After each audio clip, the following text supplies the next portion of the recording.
నమస్తే, welcome to political bridge. Chandrababu Naidu గారు Rayalaseema lift irrigation project ని ఆపేశారు అంటున్నారు కదా. ఈ ప్రాజెక్ట్ ని 2020లోనే అప్పటి కేసీఆర్ గారి ప్రభుత్వము కేంద్రానికి మరియు నేషనల్ గ్రీన్ ట్రిబ్యునల్ కి ఫిర్యాదు చేసి మరీ అడ్డుకుంది. అంతేకాదు కోర్టుల్లో కేసులు వేసి మరీ అన్యాయంగా ఆంధ్రప్రదేశ్ ప్రభుత్వం వాటర్ ప్రాజెక్టులు నిర్మిస్తుంది అని చెప్పి కోర్టుల్లో కేసులు వేసి మరీ ఈ ప్రాజెక్ట్ ని అడ్డుకుంది.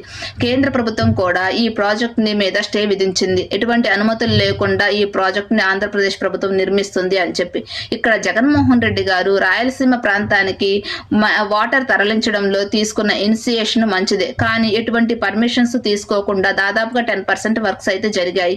కానీ అప్పట్లోనే కేంద్ర ప్రభుత్వము ఈ ప్రాజెక్టు మీద స్టే విధించింది. ఇక్కడ చంద్రబాబు నాయుడు గారిని రాయలసీమ ద్రోహిగా చిత్రీకరిస్తున్నారు. ఏదో రేవంత్ రెడ్డి గారు చెప్తే చంద్రబాబు నాయుడు గారు రాయలసీమ లిఫ్ట్ ఇరిగేషన్ ప్రాజెక్ట్ ని ఆపేశారు అని. ఇది 2020లోనే స్టే విధించింది. అప్పటి నుంచి ఇటువంటి పనులు జరగలేదు.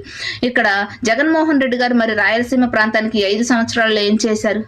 చంద్రబాబు నాయుడు గారు అయితే రాయలసీమ ప్రాంతానికి అనంతపురానికి కియా పరిశ్రమను తీసుకొచ్చారు. దానికి అనుబంధ సంస్థలను కూడా అనంతపురానికి తీసుకొచ్చారు. ఇక్కడ కియా పరిశ్రమ అనేది అప్పట్లోనే మన దేశంలో కల్లా ఒక పెద్ద FDI. అలాంటి ఒక ఇన్వెస్ట్మెంట్ ని రాయలసీమ ప్రాంతానికే తీసుకొచ్చారు. అంతేకాదు తిరుపతిని ఎలక్ట్రానిక్ సిటీగా మార్చారు. శ్రీ సిటీని నిర్మించి అనేక కంపెనీలని రాయలసీమ ప్రాంతానికి తీసుకురావడంలో కృషి చేశారు. ఇక్కడ రాయలసీమ ప్రాంతాన్ని మ్యానుఫ్యాక్చరింగ్ హబ్ గా మారుస్తున్నారు. కర్నూలుని డ్రోన్ సిటీగా మరియు సోలార్ ఇండస్ట్రీస్ ని కూడా రాయలసీమ ప్రాంతానికే కేటాయించారు. ఇన్ని పరిశ్రమలు ఇంత అభివృద్ధి రాయలసీమ ప్రాంతానికి చేసినా కానీ చంద్రబాబు నాయుడు గారిని రాయలసీమ ద్రోహి అంటున్నారు. ఇది ఎంతవరకు కరెక్ట్? మీరేమంటారు? కమెంట్ చేయండి. వీడియో నచ్చితే లైక్ చేయండి, షేర్ చేయండి, సబ్స్క్రైబ్ చేయండి.